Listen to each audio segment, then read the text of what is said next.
bekliyoruz dolmasını. Evet, doldu. Şunu da bir artırayım. Evet.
Makinemizi bir hızlandıralım.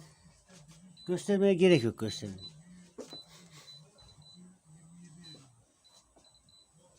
Evet. Şurayı bir ayarlayalım hemen.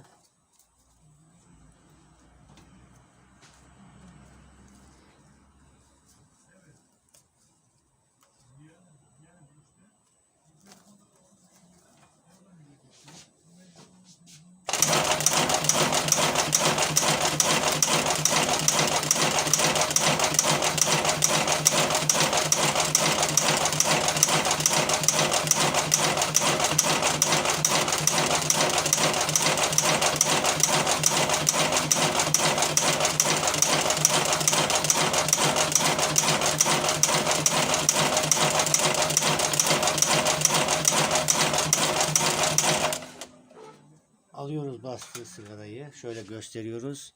En suratte bile A kalite. Görüyorsunuz. Bastığı sigaraların ağızlarını. R45.